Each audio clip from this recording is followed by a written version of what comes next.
ED चौकशीसाठी जाण्याआधी रोहित पवारांनी शरद पवारांचे आशीर्वाद घेतले। यावेळेला राष्ट्रवादीच्या कार्यालयाबाहेर कार्यकर्त्यांची मोठी गर्दी होती।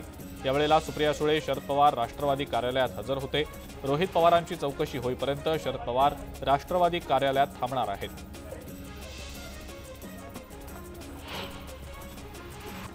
बारामती अॅग्रो व्यवहारासंदर्भात रोहित पवारांना ईडीनं नोटीस बजावलेली होती। रोहित पवार चौकशीसाठी ईडी कार्यालयात हजर राहिलेले आहेत।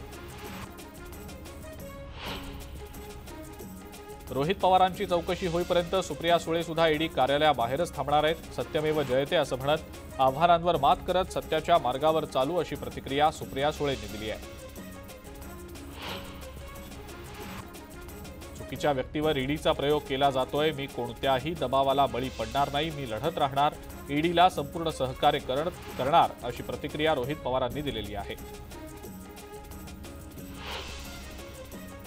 रोहित पवार समर्थकांनी ईडी कार्यालयाबाहेर बॅनरबाजी केलेली आहे। पळणारा नाही तर लढणारा दादा अशा आशयाचे कार्यालय परिसरात बॅनर लावले गेले। यावेळेला राष्ट्रवादी समर्थकांनी जोरदार घोषणाबाजी देखील केली आहे। रोहित पवारांच्या होणाऱ्या ईडी चौकशीचा शरद पवार गटातल्या कार्यकर्त्यांनी तीव्र विरोध केला। ईडीच्या कार्यालयाबाहेर कार्यकर्त्यांनी घोषणाबाजी केली। शरद पवार गटातल्या कार्यकर्त्यांनी राष्ट्रवादीच्या कार्यालयाबाहेर जोरदार शक्ती प्रदर्शनही केलं। रोहित पवारांच्या होत असलेल्या ईडी चौकशीवरनं संजय राऊतांनी हल्लाबोल केलाय। ईडी किंवा केंद्रीय तपास यंत्रणा स्वतंत्र यंत्रणा राहिलेल्या नाहीत। लोकशाहीसाठी आवाज उठवणाऱ्यांना भाजप ईडीच्या माध्यमातून त्रास देत आहे असा आरोप राऊतांनी केलाय। तर महाविकास आघाडी रोहित पवारांच्या सोबत आहे असं वक्तव्य देखील त्यांनी केलंय। गेल्या 2.5 वर्षांपासून सगळं ठरवून विरोधकांच्या मागे ईडी सीबीआयचा वापर केला जातोय। विरोधकांना टार्गेट करून त्रास देण्यासाठी त्यांच्यावर कारवाई होतीये असा आरोप अनिल देशमुख यांनी केलाय। रोहित पवारांच्या ईडी चौकशीवर अजित पवार गटानं निशाणा साधला। ईडी चौकशीच्या नावाखाली रोहित पवारांचं पॉलिटिकल इव्हेंट चालू आहे असा टोलाही त्यांनी लगावलाय। ईडी चौकशीला जाताना शक्ती प्रदर्शन कशासाठी असा सवाल अजित पवार गटातले उमेश पाटील यांनी केलाय। उद्धव ठाकरेंच्या स्वागतासाठी नाशिकमध्ये शरद पवार गटानं बॅनर लावले। निर्धार विजयाचा, नाशिकमध्ये परिवर्तनाचा अशा आशयाचे बॅनर लावण्यात आलेले आहेत। मुक्ताईनगरचे आमदार चंद्रकांत पाटील हे वीज वितरण कंपनीच्या अभियंत्यांवर संतापले। कुऱ्हा वडोदा परिसरातील शेतकऱ्यांना कमी दाबानं वीज पुरवठा होत असल्यानं रब्बी पिकांचं नुकसान होत असल्यानं आमदार चंद्रकांत पाटील संतापलेले होते। भिवंडीमध्ये आज काँग्रेसचा राज्य मेळावा होतोय। या मेळाव्याला प्रदेशाध्यक्ष नाना पटोले, अशोक चव्हाण, पृथ्वीराज चव्हाण, सुशील कुमार शिंदे यांच्यासह काँग्रेसचे अनेक बडे नेते उपस्थित आहेत। भंडारा गोंदिया लोकसभा मतदारसंघ कुणाकडे जाणार याकडे सगळ्यांचंच लक्ष लागलेलं आहे। महायुतीमध्ये ही जागा आम्हालाच मिळणार असा दावा प्रफुल्ल पटेल यांनी केलाय। तर भाजपचे विद्यमान खासदार सुनील मेंढे यांनी ही जागा आपल्यालाच मिळेल असं म्हटलंय। त्यामुळे भाजप आणि राष्ट्रवादीमध्ये या जागेवरून रस्सीखेच सुरू असल्याचं पाहायला मिळत आहे। राष्ट्रवादी आमदार अपात्रता प्रकरणी विधानसभा अध्यक्ष राहुल नार्वेकर यांच्या समोर आज सुनावणी होणार आहे। शरद पवार गटातले जयंत पाटील आणि अमोल कोल्हे यांची आज साक्ष नोंदवली जाणार आहे। तर गुरुवारी अजित पवार गटातल्या 2 साक्षीदारांची उलट तपासणी होईल। धाराशिवमध्ये आज ओबीसी आरक्षण महाएल्गार मेळावा आयोजित करण्यात आलेला आहे आणि या मेळाव्यासाठी मंत्री छगन भुजबळ, प्रकाश आंबेडकर, गोपीचंद पडळकर आणि महादेव जानकरही उपस्थित असतील। उद्धव ठाकरेंनी नाशिकमधल्या कार्यकर्ता मेळाव्याच्या माध्यमातून राज्य सरकारवर जोरदार टीका केली होती। त्यावर मंत्री गुलाबराव पाटलांनी प्रत्युत्तर दिलं। आमचं सरकार आलं तर सगळ्या भ्रष्टाचाराची चौकशी करू असं ठाकरे म्हणतात, मात्र त्यांचं सरकार येऊ तरी द्या अशा शब्दात मंत्री गुलाबराव पाटलांनी ठाकरेंना प्रत्युत्तर दिलंय। आरक्षणासाठी मराठा समाज मुंबईच्या दिशेनं कूच करत असताना दुसरीकडे आजचा दिवस मराठा आरक्षणाच्या दृष्टीनं महत्त्वाचा आहे। कारण मराठा आरक्षणासाठी राज्य सरकारनं दाखल केलेल्या क्युरेटिव्ह पिटिशनवर आज सुनावणी होतीये। दुपारच्या सुमारास सुप्रीम कोर्टात ही सुनावणी पार पडेल। आरक्षणाच्या मुद्द्यावर मराठा आणि ओबीसी समाज एकमेकांच्या विरोधात उभा ठाकलेला आहे। या दोन्ही समाजामध्ये मध्यस्थी करायला तयार असल्याचं वक्तव्य वंचित बहुजन आघाडीचे अध्यक्ष प्रकाश आंबेडकरांनी केलेलं आहे। तर मनोज जरांगे यांनी निजामी मराठ्यांपासून सावध राहायला हवं असा सल्ला देखील त्यांनी दिलाय।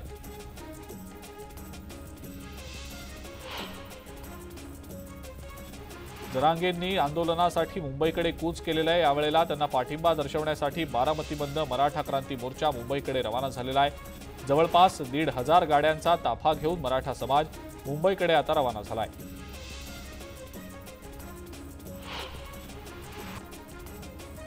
मराठा आंदोलक मनोज जरांगे हे मुंबईच्या दिशेने निघालेत। आज लोणावळ्यामध्ये ते मुक्कामासाठी थांबतील।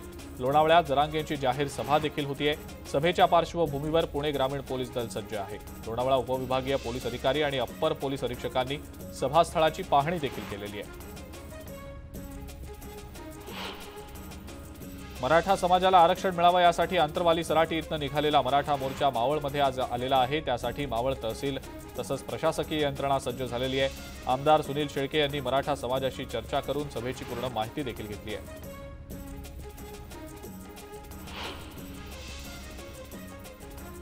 मालेगावमध्ये राज्य मागासवर्ग आयोगाच्या आदेशानुसार पालिका क्षेत्रातील मराठा समाज आणि खुल्या प्रवर्गातल्या नागरिकांच्या सर्वेक्षणाच्या कामाला सुरुवात झालेली आहे।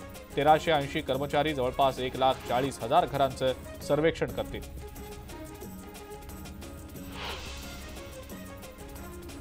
सोलापूरमध्ये राज्य मागासवर्ग आयोगाच्या सर्वेक्षणासाठी शिक्षक आणि कर्मचारी कामाला लागले। 600 कर्मचाऱ्यांकडून 9 दिवसात 350 घरांचं सर्वेक्षण होणार आहे। मात्र या कामामुळे पालिका शिक्षकांची चांगलीच दमछाक देखील होणार आहे। मराठा प्रवर्गाच्या सर्वेक्षणावर विदर्भातल्या शिक्षक संघानं बहिष्कार टाकलाय। 10वी आणि 12वीच्या परीक्षा जवळ आल्यानं त्यांची कामं शिल्लक असल्याचं कारण देत त्यांनी बहिष्कार टाकलाय।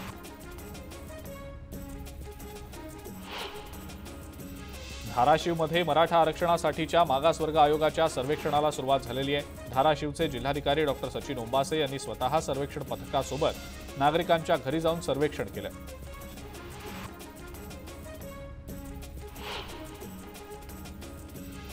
सरकारनं ओबीसींमधनं मराठा आरक्षण दिल्यास ओबीसी समाजानं मुंबईमध्ये आंदोलनाचा इशारा दिलाय। शिवसेना शिंदे गटातले नेते किरण पांडव यांच्या नेतृत्वात ओबीसी कार्यकर्ते आंदोलनामध्ये उतरणार आहेत।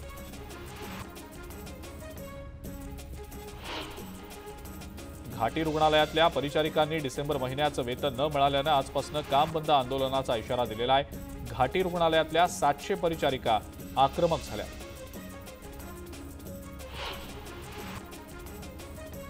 जालन्यातल्या मंठा तालुक्यातल्या गोरसेनेच्या वतीनं आंदोलन करण्यात आलं। विमुक्त जाती अप्रवर्गात होणाऱ्या घुसखोरीबाबत शासनाला वारंवार निवेदन देऊन सुद्धा कारवाई न झाल्यानं गोरसेना आक्रमक झालेली आहे। त्यांनी जोडे मारो आंदोलन करत सरकारचा निषेध केला। औरंगजेब हिंदुस्थानचा बादशाह आहे अशी वादग्रस्त पोस्ट केल्यानंतर वेंगुर्ल्यामध्ये तणावाचं वातावरण निर्माण झालं। या पोस्टनंतर शेकडो हिंदू धर्मीय एकवटून त्यांनी पोलीस ठाण्यात मोर्चा नेत संबंधितांवर गुन्हा दाखल करण्याची मागणी केलेली आहे। धुळे जिल्ह्यातलं तापमान कमी झालेलं आहे। गेल्या 2 ते 3 दिवसांपासून वातावरणामध्ये मोठा गारवा आहे। 10 अंशाखालीच तापमानाची नोंद होतीये। त्यामुळे सर्वांनीच आता उबदार कपडे घालण्याला प्राधान्य दिलेलं आहे।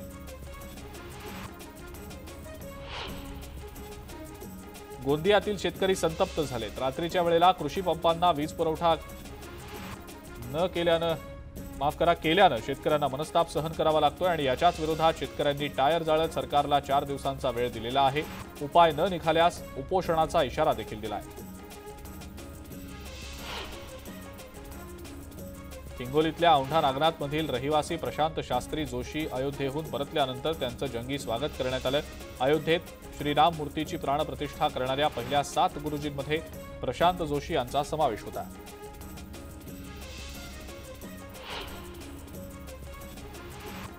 राज्यामध्ये मराठा समाजाला आरक्षण देण्याच्या पार्श्वभूमीवर सर्वेक्षण केलं जात आहे आणि याच सर्वेक्षणाची जबाबदारी जिल्हा परिषद शाळांवर सोपवण्यात आलेली आहे। छत्रपती संभाजीनगरमधल्या जवळपास 5,700 शिक्षकांनी या कामासाठी आता ते रुजू झालेले आहेत। त्यामुळे आता शिक्षण विभागाच्या वतीनं 12वीच्या सराव परीक्षेला स्थगिती देण्यात आलेली आहे। मनमाडसह नाशिकमधल्या ग्रामीण भागामध्ये वाढत्या थंडीचा जोर कायम आहे। निफाडचं तापमान 5.5 अंशांवर आलेला आहे। थंडीसोबतच दाट धुक्यामुळे जनजीवन विस्कळीत झालंय। 2023 या वर्षात मुंबई विमानतळ प्रशासनानं तब्बल 5,15,80,000 प्रवासी संख्या हाताळल्याची माहिती विमानतळ प्रशासनानं दिलेली आहे। आजवरचा हा विक्रमच ठरलेला आहे। 2019 पूर्वी अर्थात कोविड लॉकडाऊन पूर्वीच्या प्रवासी संख्येच्या तुलनेमध्ये 2023 या वर्षात तब्बल 110% वाढ नोंदवली गेली आहे। मुंबई पुणे एक्सप्रेसवेवर पुणे मार्गिकेवर गॅन्ट्री उभारण्यात येते। यासाठी आज दुपारी 12 ते 2 या वेळेत पुण्याकडची वाहतूक बंद करण्यात आलेली आहे। या कालावधीमध्ये पुण्याकडे जाणारी सगळ्या प्रकारची वाहनांची वाहतूक बंद असेल। बुलढाण्यामध्ये क्रूरतेनं कळस गाठलाय। जिल्ह्यातल्या तिहेरी हत्याकांडानं परिसर हादरून गेलेला आहे। त्यातल्या एका हत्येत पोटातल्या निष्पाप जीवाचाही बळी गेलेला आहे। या हत्याकांडातल्या आरोपींचा शोध सुरू आहे। कार बाजूला घेण्याच्या वादातून एकावर जीव घेणा हल्ला झाल्याची घटना यवतमाळमध्ये घडलेली आहे। बेसबॉल स्टिकनं केलेल्या या हल्ल्यामध्ये एक व्यक्ती गंभीर जखमी झाली असून पोलिसांनी आरोपींच्या विरोधात गुन्हा दाखल करत तपासाला सुरुवात केली आहे।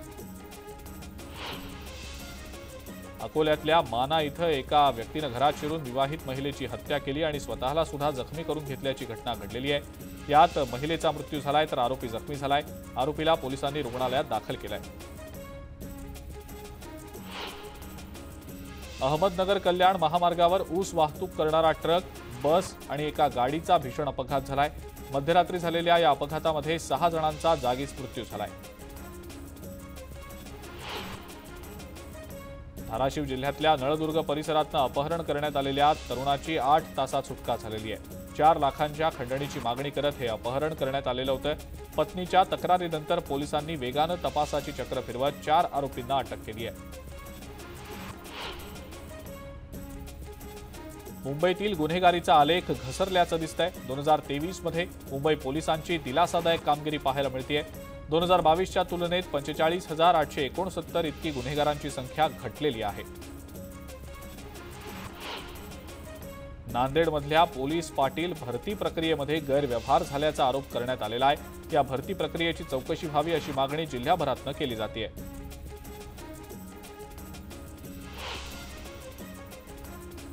नांदेड शहरातल्या हिंगोली गेट मैदानावर झालेल्या खून प्रकरणी स्थानिक गुन्हे शाखेनं छडा लावलेला असून खून प्रकरणी दोघांना अटक करण्यात आलेली आहे।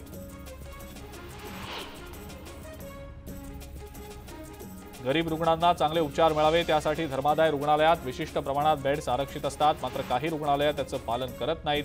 त्यामुळे राखीव बेडसाठी राज्यस्तरीय मदत कक्ष स्थापन केला गेलेला आहे। हा कक्ष विधी आणि न्याय विभागाच्या अखत्यारीत कार्यरत असून यापुढे धर्मादाय रुग्णालयांनी उपचाराला टाळाटाळ केली तर कारवाई होणार आहे। मनमाडमध्ये गुरांसाठी साठवून ठेवलेल्या चाऱ्याला एका अज्ञात व्यक्तीनं आग लावलेली आहे। या आगीमध्ये 4 ट्रॉली चारा जळून खाक झालेला आहे। त्यामुळे शेतकऱ्याचं मोठं नुकसान झालंय। गडचिरोली जिल्ह्यात गणपूर इथनं वैनगंगा नदीतून मिरची तोडण्यासाठी जाणारी होडी नदीमध्ये उलटलेली होती। 6 महिलांना यात जलसमाधी मिळालेली होती। त्यात 2 महिलांचे मृतदेह कालच सापडले होते। संध्याकाळनंतर शोध मोहीम थांबवण्यात आलेली होती। आज पुन्हा ही शोध मोहीम सुरू झाल्यानंतर आणखी एका महिलेचा मृतदेह सापडलेला आहे।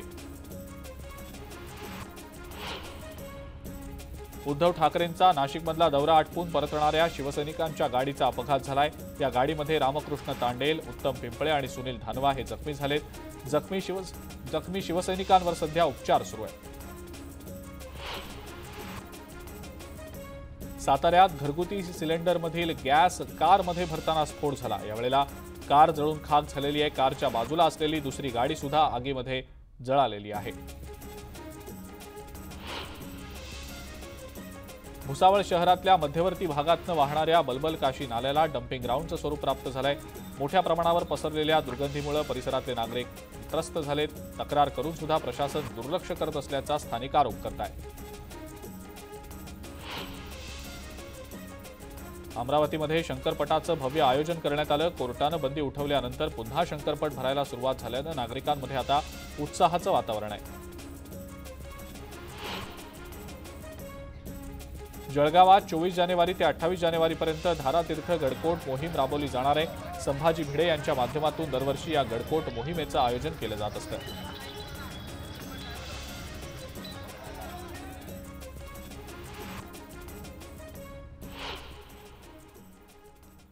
यानंतर एक महत्त्वाची बातमी आपण बघूया. मराठा समाजाचं मागासले